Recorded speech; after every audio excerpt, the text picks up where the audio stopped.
Fanmerabanao amin'ny anaran'i Jesosy indray ny tenako androany a travers an'ity briefing kely ity mampitomboana aminao mandrakarivany ny fahafenoan'ny fanamasina mba hahafahanao mandroso misimisy kokoa amin'ny fanarahanao an' Jesosy. Salamo 50:15 dia milaza hoe antsoy amin'ny andro fahoriana dia hamonjy ianao aho. Hitanao ny existence antsika olombelona mihitsy a tsy afaka misaraka amin'ny olana fa tsy maintsy hiatrika olana foana tsika raha mbola velona ary mihina mandiny teny ianao raha ohatra olona velona normal nefa tsisy olana mihitsy eo amin'ny fiainanao mila mandiny teny ianao fa misy zavatra tsy normal ao fa ny fisian'ny olana eo amin'ny fiainanao dia hanosika anao misimisy kokoa vers an'Andriamanitra, hanosika anao misimisy kokoa hifikitra amin'Andriamanitra, hanosika anao misy kokoa hiantehatra amin'Andriamanitra. Hitanao zasy ianao tsy hoe mivavaka mba tsy hisian'ny olana eo amin'ny fiainantsika sy ianao fa au contraire plus tsika sy ianao mivavaka dia plus be dia be mifanampy, plus be dia be miady, plus be dia be ny zavatra mila surmontenao. Tadidinao Paoly rehefa nandrain'i Jesosy dia niteny taminy mihitsy Jesosy hoe ho asehoko azy ny habean'izay tsy maintsy aretany noho ny fitiavany aminy. Tsy hoe Andriamanitra mila vaniny, n'Andriamanitra faly ny hampijaly anao, na faly ny hampahory anao, fa mahatsara ny fiainanao brisement, mahatsara ny fiainanao miatrika ady, mahatsara ny fiainanao satria ny fiatrehanao ady ihany ny afaka hampahery anao kokoa, fiatrehanao zavatra mafy ihany ny hampamafimafy kokoa anao. Hitanao maka exemple aminao, jereo ohatra hoe mijery film ianao dia mijerevy ny Jean-Claude Van Damme. Jean-Claude Van Damme rehefa mikotrana tonga dia sac de sable be memeny totoindra ao satria manino ny zavatra mafy ny afaka namafy.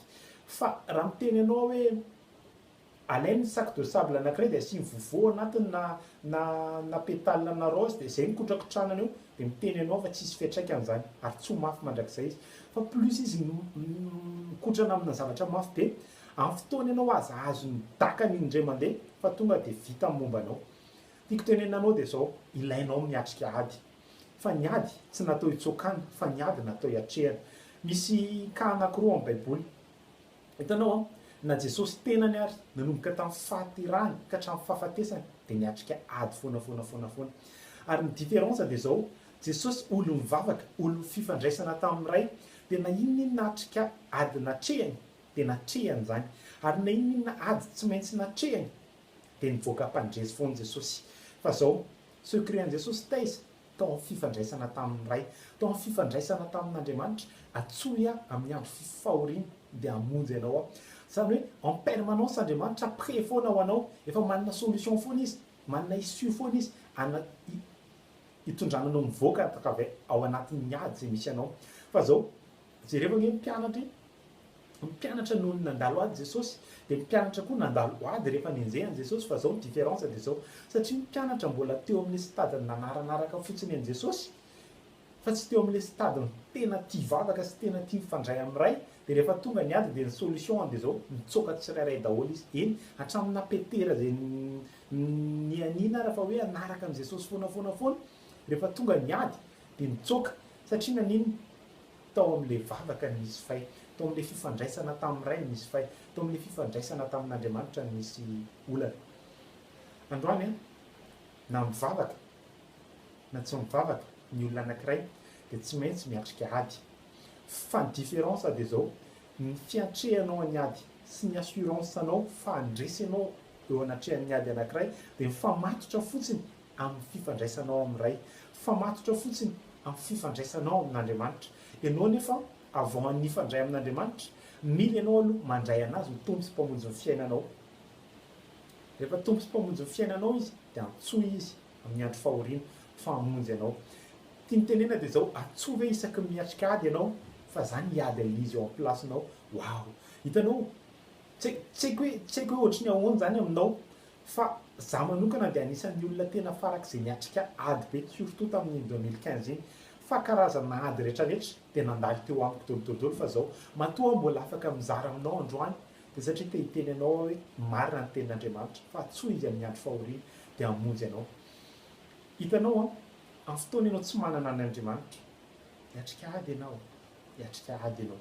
Fa rehefa tsy manana an'Andriamanitra ianao dia ataovy izay tianao atao, atsoy izay olona rehetrarehetra fantatrao, izay tsy farafahaizanao ampiasao daholo atontony. Fa izao tsy ho tafavoaka mandrakizay ianao. Mety tafavoaka ianao androany sy rapitso fa tsy ho tafavoaka mandrakizay ianao raha tsy Andriamanitra no mamoaka anao. Rehefa manana an' Jesosy ianao anefa dia afaka andalo eo aminao daholo ny karazana ady rehetrarehetra.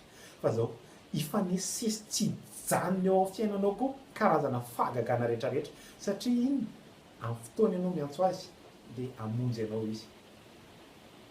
Tiako amaranana anazy androany dia atsoa izy amin'ny andro fahoriana dia hamonjy ianao. Atsoa izy amin'ny andro fahoriana dia hamonjy ianao izy. Atsoa izy raha manana olana na mandalo ady na sendra fanamby ianao dia hamonjy ianao izy. Amin'ny fotoana fotsiny a Jesosy no tsonao rehefa miatrika ady ianao dia te-hiteny ianao hoe tsy ianao tsony miatrika ady fa izy ny miatrika ady eo amin'ny plasinao. Ary ny tena mahafinaritra dia zao, rehefa izy ny antsonao dia tsy ianao tsony le manana olana fa i Satana mihitsy ny manana olana satria ianao mihitsy le olona Satana. Nandefa ady be dehibe izy haninganana anao hanampitehana anao fa zao no Jesosy dia lasa ianao mihitsy indray le olana ho an'ny Satana ary potika izy satria tsy hita intsony izay atao aminao. Dia andalo ady ianao fa tokana ihany ny solution-ako ho anao androany hoe atsoa izy amin'ny andro fahoriana dia hamonjy ianao. Mitso-drano eo anatrehan'ny ady rehetrarehetra izay ho lalovanao manomboka amin'ity androany ity dia hanamarina ny teniny aminao Andriamanitra fa hamonjy ianao izy. Amen.